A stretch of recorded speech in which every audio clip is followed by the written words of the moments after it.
بسم اللہ الرحمن الرحیم۔ اردو البم کے معزز سامعین السلام علیکم۔ وہ مسافر عرب کے صحرا میں اکیلا چلا جا رہا تھا۔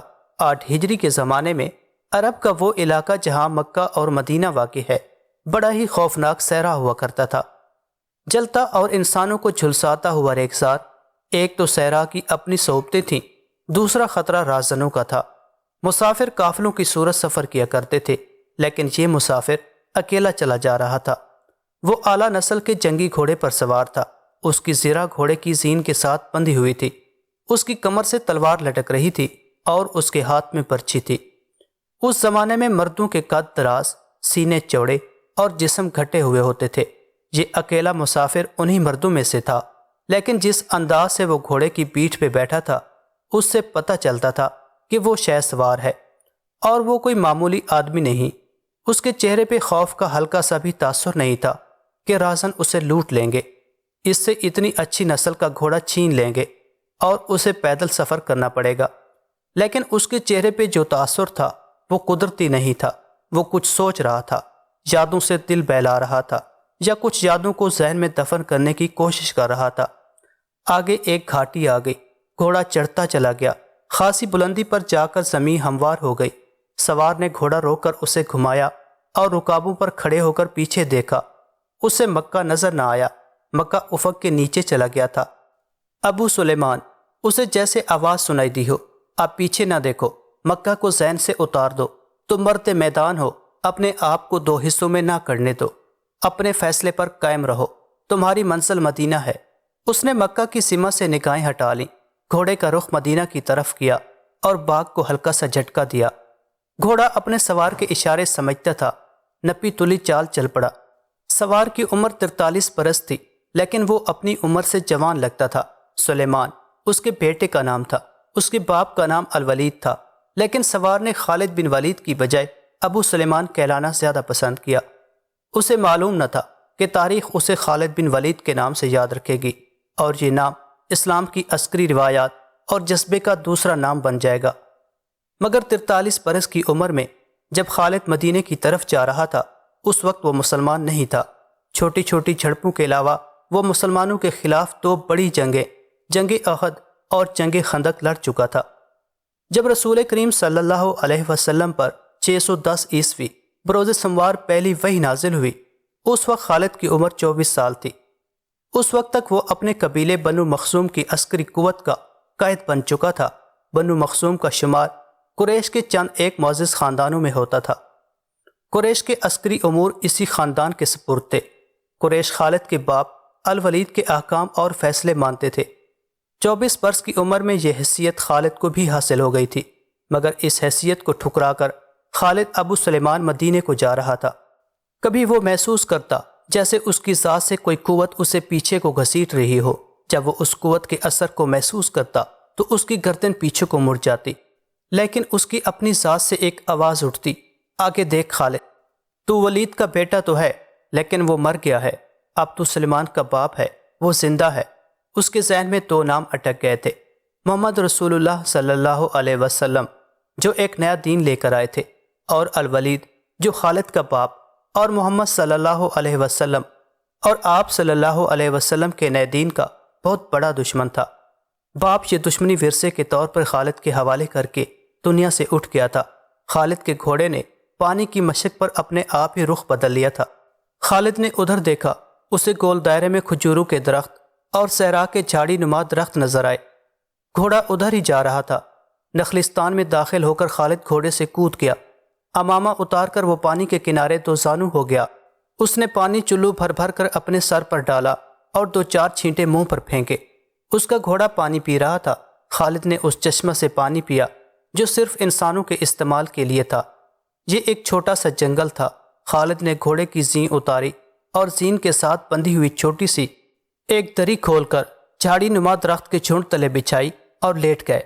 وہ تھک گیا تھا، تھوڑی دیر کے لیے سو جانا چاہتا تھا، مگر اس کے ذہن میں یادوں کا جو قافلہ چل پڑا تھا وہ اسے سونے نہیں دے رہا تھا۔ اسے 7 سال پہلے کا ایک دن یاد آیا جب اس کے عزیزوں نے محمد صلی اللہ علیہ وسلم کو قتل کرنے کا منصوبہ بنایا تھا۔ اس منصوبے میں خالد کا باپ الولید پیش تھا۔ وہ ستمبر 622 عیسوی کی ایک رات تھی۔ قریش نے رسول خدا صلی اللہ علیہ وسلم کو سوتے میں قتل کرنے کے لیے ایسے آدمی چنے تھے جو انسانوں کے روپ میں وحشی اور درندے تھے۔ خالد قریش کے سرکردہ خاندان کا جوان تھا۔ اس وقت اس کی عمر 27 سال تھی۔ وہ حضور اکرم صلی اللہ علیہ وسلم کے قتل کی سازش میں شریک تھا، لیکن وہ قتل کے لیے جانے والوں کے گروہ میں شامل نہیں تھا۔ اسے 7 سال پہلے کی وہ رات گزرے ہوئے کال کی طرح یاد تھی۔ وہ اس قتل پر خوش بھی تھا اور ناخوش بھی۔ خوش اس لیے کہ اس کے اپنے قبیلے کے ہی ایک آدمی نے اس کے مذہب کو، جو بت پرستی تھی، باطل کہہ دیا تھا اور اپنے آپ کو خدا کا پیغمبر کہہ دیا تھا۔ ایسے دشمن کے قتل پر خوش ہونا فطری بات تھی، اور وہ ناخوش اس لیے تھا کہ وہ اپنے دشمن کو للکار کر آمنے سامنے کی لڑائی لڑنے کا قائل تھا۔ اس نے سوئے ہوئے دشمن کو قتل کرنے کی کبھی سوچی ہی نہ تھی۔ بہرحال اس نے اس سازش کی مخالفت نہیں کی، لیکن قتل کی رات جب قاتل رسول خدا کو مقررہ وقت پر قتل کرنے گئے تو آپ صلی اللہ علیہ وسلم کا مکان خالی تھا۔ وہاں گھر کا سامان بھی نہ تھا، نہ آپ صلی اللہ علیہ وسلم کا گھوڑا تھا، نہ اونٹنی تھی۔ قریش اس امید پر سوئے ہوئے تھے کہ صبح انہیں خوشخبری ملے گی کہ ان کے مذہب کو جھٹلانے اور انہیں اپنے نئے مذہب کی طرف بلانے والا قتل ہو گیا ہے، مگر صبح وہ ایک دوسرے کو مایوسی کے عالم میں دیکھ رہے تھے۔ پھر وہ سرگوشیوں میں ایک دوسرے سے پوچھنے لگے، محمد کہاں گیا؟ رسول خدا صلی اللہ علیہ وسلم قتل کے وقت سے بہت پہلے اپنے قتل کی سازش سے آگاہ ہو کر یثرب یعنی مدینہ کو ہجرت کر گئے تھے۔ صبح تک آپ صلی اللہ علیہ وسلم بہت دور نکل گئے تھے۔ خالد کے ذہن سے یادیں پھوٹتی چلی آ رہی تھی۔ ذہن پیچھے ہی پیچھے ہٹتے ہٹتے 16 برس دور جا نکلا۔ 613 عیسوی کی ایک شام رسول خدا صلی اللہ علیہ وسلم نے قریش کے چند ایک سرکردہ افراد کو اپنے ہاں کھانے پر مدعو کیا۔ کھانے کے بعد رسول کریم صلی اللہ علیہ وسلم نے اپنے مہمانوں سے کہا، اے بنی عبد المطلب، میں تمہارے سامنے جو تحفہ پیش کرنے لگا ہوں وہ عرب کا کوئی اور شخص پیش نہیں کر سکتا، اس لیے کہ اللہ نے مجھے منتخب کیا ہے۔ مجھے اللہ نے حکم دیا ہے کہ تمہیں ایک ایسے مذہب کی طرف بلاؤں جو تمہاری دنیا کے ساتھ تمہاری عاقبت بھی آسودہ اور مسرور کر دے گا۔ اس طرح رسول خدا صلی اللہ علیہ وسلم نے پہلی وحی کے نزول کے 3 سال بعد اپنے قریبی عزیزوں کو اسلام قبول کرنے کی دعوت دی۔ خالد اس محفل میں نہیں تھا، اس کا باپ مدعو تھا۔ اس نے خالد کو مذاق اڑانے کے انداز میں بتایا تھا کہ عبد المطلب کے پوتے محمد صلی اللہ علیہ وسلم نے کہا ہے کہ وہ اللہ کا بھیجا ہوا نبی ہے۔ ہم جانتے ہیں کہ عبد المطلب قریش کا ایک سردار تھا۔ الولید نے اپنے بیٹے خالد سے کہا، بے شک محمد کا خاندان اعلیٰ حیثیت رکھتا ہے، لیکن نبوت کا دعویٰ اس خاندان کا کوئی فرد کیوں کرے؟ اللہ کی قسم اور حبل اور عزا کی، میرے خاندان کا رتبہ کسی سے کم نہیں۔ کیا نبوت کا دعویٰ کر کے کوئی ہم سے اونچا ہو سکتا ہے؟ آپ نے اسے کیا کہا ہے؟ خالد نے پوچھا۔ پہلے تو ہم چپ ہو گئے، پھر ہم سب ہنس پڑے۔ الولید نے کہا، لیکن محمد کے چچا زاد بھائی علی نے محمد کی نبوت کو قبول کر لیا ہے۔ خالد اپنے باپ کی طنز ہنسی کو بھولا نہیں تھا۔ خالد کو 629 عیسوی کے ایک روز مکہ اور مدینہ کے راستے میں ایک نخلستان میں لیٹے ہوئے وہ وقت یاد آ رہا تھا۔ رسول اللہ صلی اللہ علیہ وسلم جن کی نبوت کو قریش کے سردار قبول نہیں کر رہے تھے، اس نبوت کو لوگ قبول کرتے جا رہے تھے۔ ان میں اکثریت نوجوانوں کی تھی۔ بعض مفلس لوگوں نے بھی اسلام قبول کر لیا۔ اس سے نبی کریم صلی اللہ علیہ وسلم کے حوصلے میں جان آ گئی اور آپ صلی اللہ علیہ وسلم نے اسلام کی تبلیغ تیز کر دی۔ آپ صلی اللہ علیہ وسلم بت پرستی کے خلاف تھے۔ مسلمان ان 360 بتوں کا مذاق اڑاتے تھے جو کعبہ کے اندر اور باہر رکھے ہوئے تھے۔ طلوع اسلام سے پہلے عرب ایک خدا کو مانتے تھے اور پوجتے ان بتوں کو تھے۔ انہیں وہ دیویاں اور دیوتا کہتے اور انہیں اللہ کے بیٹے اور بیٹیاں مانتے تھے۔ وہ ہر بات میں اللہ کی قسم کھاتے تھے۔ قریش نے دیکھا کہ محمد صلی اللہ علیہ وسلم کے جس دین کا انہوں نے مذاق اڑایا تھا وہ مقبول ہوتا جا رہا ہے، تو انہوں نے آپ صلی اللہ علیہ وسلم کی تبلیغی سرگرمیوں کے خلاف محاذ بنا لیا اور مسلمانوں کا جینا حرام کر دیا۔ خالد کو یاد آ رہا تھا کہ اس نے اللہ کے رسول صلی اللہ علیہ وسلم کو گلیوں اور بازاروں میں لوگوں کو اکٹھا کر کے انہیں اسلام قبول کرنے کی دعوت دیتے اور بتاتے دیکھا تھا کہ بت انہیں نہ فائدہ دے سکتے ہیں نہ نقصان۔ عبادت کے لائق صرف اللہ ہے جو وحدہ لا شریک ہے۔ رسول خدا صلی اللہ علیہ وسلم کی مخالفت کے قائد قریش کے 4 سردار تھے۔ ایک تو خالد کا باپ الولید تھا، دوسرا نبی کریم صلی اللہ علیہ وسلم کا اپنا چچا ابو لہب تھا، تیسرا ابو سفیان اور چوتھا ابو الحکم تھا جو خالد کا چچا زاد بھائی تھا۔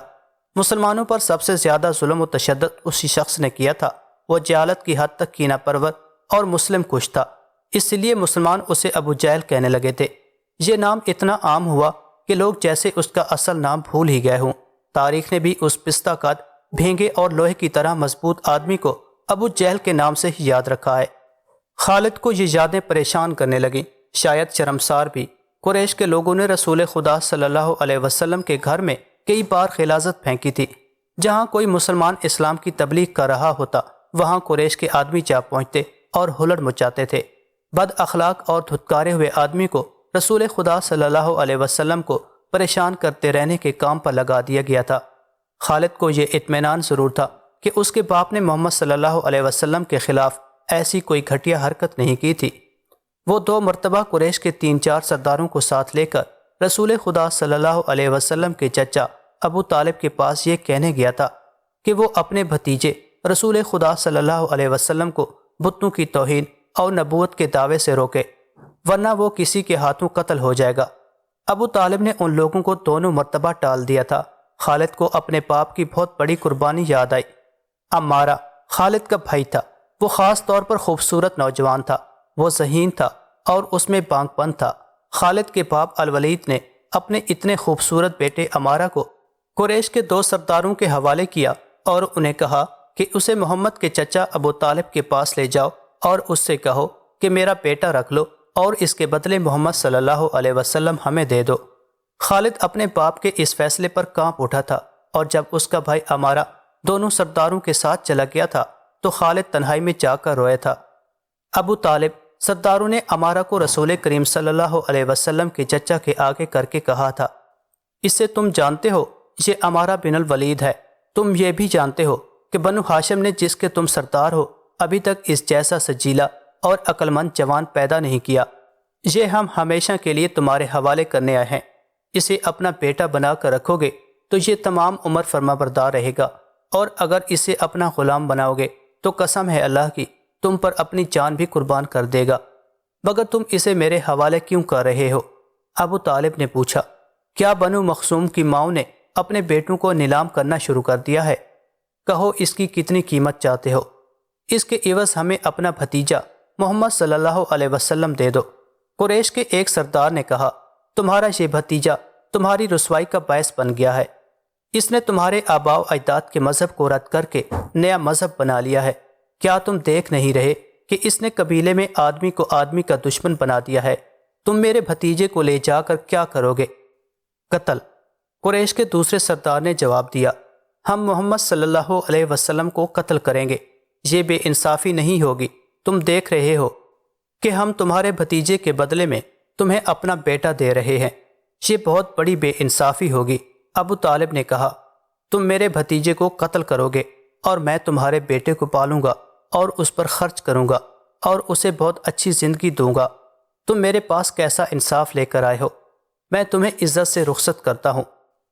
خالد نے جب اپنے بھائی کو اپنے سرداروں کے ساتھ واپس آتے دیکھا اور سرداروں سے سنا کہ ابو طالب نے یہ سودا قبول نہیں کیا تو خالد کو دلی مسرت ہوئی تھی۔ محمد صلی اللہ علیہ وسلم کا تم نے کیا بگاڑ لیا تھا ابو سلیمان؟ خالد کی ذات سے ایک سوال اٹھا۔ اس نے خیالوں ہی خیالوں میں سر ہلایا اور دل ہی دل میں کہا، کچھ نہیں، بے شک محمد صلی اللہ علیہ وسلم کا جسم طاقتور ہے، لیکن رکانہ بن عبد یزید جیسے پہلوان کو اٹھا کر پٹخنے کے لیے صرف جسمانی طاقت کافی نہیں۔ رکانہ عبد یزید رسول کریم صلی اللہ علیہ وسلم کا چچا تھا جس نے اسلام قبول نہیں کیا تھا۔ یہ عرب کا مانا ہوا پہلوان تھا جنہیں اس نے ایک ہی داؤ میں پٹک کر اٹھنے کے قابل نہ چھوڑا۔ وہ وحشی انسان تھا، صرف لڑنا مرنا جانتا تھا۔ خالد کو وہ وقت یاد آنے لگا جب مسلمانوں کو دکھ کرنے والے 3-4 آدمیوں نے ایک دن رکانہ پہلوان کو خوب کھلایا پلایا اور اسے کہا تھا کہ تمہارا بھتیجا محمد صلی اللہ علیہ وسلم کسی کے ہاتھ نہیں آتا، نہ اپنی تبلیغ سے باز آتا ہے، نہ کسی سے ڈرتا ہے، اور لوگ اس کی باتوں کے جادو میں آتے چلے جا رہے ہیں۔ کیا تم اسے سیدھا نہیں کر سکتے؟ کیا تم میرے ہاتھوں اس کی ہڈیاں توڑوانا چاہتے ہو؟ رکانہ نے اپنے چہرے پر مست بھینسے کا تاثر پیدا کر کے تکبر کے لہجے میں کہا تھا، لاؤ اسے میرے مقابلے پہ، لیکن وہ میرا نام سن کر مکہ سے بھاگ جائے گا۔ نہیں نہیں، میں اس کے ساتھ لڑنا اپنی توہین سمجھتا ہوں۔ اس نے اکسانے والے آدمیوں کی بات نہ مانی، وہ کسی پہلوان کو اپنے برابر سمجھتا ہی نہیں تھا۔ مسلمانوں کے دشمن خاموش ہو گئے، لیکن سوچتے رہے کہ رسول خدا صلی اللہ علیہ وسلم کو رکانہ کے ہاتھوں گرا کر آپ صلی اللہ علیہ وسلم کا تماشا بنایا جائے۔ مکہ کے یہودی خاص طور پر رسول کریم کے دشمن تھے، لیکن وہ کھل کر میدان میں نہیں آتے تھے۔ وہ خوش تھے کہ اہل قریش آپس میں بٹ کر ایک دوسرے کے دشمن ہو گئے ہیں۔ انہیں پتہ چل گیا کہ قریش کے کچھ آدمیوں نے رکانہ پہلوان کو اکسایا ہے کہ وہ رسول خدا صلی اللہ علیہ وسلم کو کشتی کے لیے للکارے، لیکن وہ نہیں مان رہا تھا۔ ایک روز رکانہ رات کے وقت ایک گلی سے گزر رہا تھا کہ اس کے قریب سے ایک بڑی حسین اور جوان لڑکی گزری۔ چاندنی رات میں لڑکی نے رکانہ کو پہچان لیا اور مسکرائی۔ رکانہ وحشی تھا اور رک گیا اور لڑکی کا راستہ روک لیا۔ کیا تم جانتی ہو کہ عورت مرد کی طرف دیکھ کر مسکراتی ہے تو اس کا مطلب کیا ہوتا ہے؟ رکانہ پہلوان نے پوچھا۔ کون ہو تم؟ اس کا مطلب یہ ہوتا ہے کہ عورت اس مرد کو چاہتی ہے۔ اس جوان لڑکی نے جواب دے دیا، میں سبت بنت ارمن ہوں۔ او ارمن یہودی کی بیٹی، رکانہ نے کہا اور لڑکی کے کندھوں پر ہاتھ رکھ کر اسے اپنے قریب کر کے بولا، کیا میرا جسم تجھے اتنا اچھا لگتا ہے؟ اور کیا میری طاقت؟ تمہاری طاقت نے مجھے مایوس کر دیا ہے۔ سبت نے پیچھے ہٹتے ہوئے کہا، تم اپنے بھتیجے محمد سے ڈرتے ہو؟ کون کہتا ہے؟ رکانہ نے گرج کر پوچھا۔ سب کہتے ہیں، سبت نے کہا، پہلے محمد کو گراؤ، میں اپنا جسم تمہیں انعام میں دوں گی۔ اللہ کے بیٹوں اور بیٹیوں کی قسم، تیری بات پوری کر کے تیرے سامنے آؤں گا۔ رکانہ نے کہا، لیکن تو نے غلط سنا ہے کہ میں محمد سے ڈرتا ہوں۔ بات یہ ہے کہ میں اپنے سے کمزور کے ساتھ لڑنا اپنی توہین سمجھتا ہوں، لیکن تیری بات پوری کروں گا۔ مشہور مورخ ابن حشام نے لکھا ہے کہ رسول کریم صلی اللہ علیہ وسلم نے خود رکانہ پہلوان کو کشتی کے لیے للکارا تھا، لیکن دوسرے مورخ ابن الاسیر نے جو شہادت پیش کی ہے وہ صحیح ہے کہ رکانہ نے محمد صلی اللہ علیہ وسلم کو کشتی کے لیے للکارا اور اس نے کہا تھا، میرے بھائی کے بیٹے، تم بڑے دل اور بڑی جرت والے آدمی ہو۔ میں یہ بھی جانتا ہوں کہ تم جھوٹ بولنے سے نفرت کرتے ہو، لیکن مرد کی جرت اور صداقت کا پتہ اکھاڑے میں چلتا ہے۔ آؤ میرے مقابلے میں اکھاڑے میں اترو۔ اگر مجھے گرا لو تو میں تمہیں اللہ کا بھیجا ہوا نبی مان لوں گا۔ اللہ کی قسم، تمہارا مذہب قبول کر لوں گا، لیکن یہ ایک بھتیجے اور چچا کی کشتی نہیں ہوگی۔ رسول خدا صلی اللہ علیہ وسلم نے رکانہ کی للکار کے جواب میں کہا، ایک بت پرست اور سچے دین کے ایک پیغمبر کی لڑائی ہوگی، تو ہار گیا تو اپنا وعدہ نہ بھول جانا۔ مکہ میں یہ خبر صحرا کی آندھی کی طرح پھیل گئی کہ رکانہ پہلوان اور محمد صلی اللہ علیہ وسلم کی کشتی ہوگی، اور جو ہار جائے گا وہ جیتنے والے کا مذہب قبول کر لے گا۔ قریش کا بچہ بچہ مرد و زن اور یہودی ہجوم کر کے آ گئے۔ مسلمانوں کی تعداد بہت تھوڑی تھی، وہ تلواروں اور پرچیوں سے مسلح ہو کر آئے، کیونکہ انہیں خطرہ محسوس ہو رہا تھا کہ قریش کشتی کو بہانہ بنا کر رسول خدا کو قتل کر دیں گے۔ عرب کا سب سے زیادہ طاقتور اور وحشی پہلوان رکانہ بن عبد یزید رسول کریم کے مقابلے پر اترا۔ اس نے رسول خدا پر تنزیہ نظر ڈالی اور آپ صلی اللہ علیہ وسلم پر بھکتی کسی۔ آپ مکمل خاموشی اور اطمینان سے رکانہ کی آنکھوں میں آنکھیں ڈال کر دیکھتے رہے کہ وہ بے خبری میں کوئی داؤ نہ کھیل جائے۔ رکانہ آپ صلی اللہ علیہ وسلم کے ارد گرد یوں گھوما جیسے شیر اپنے شکار کے ارد گرد گھوم رہا ہو۔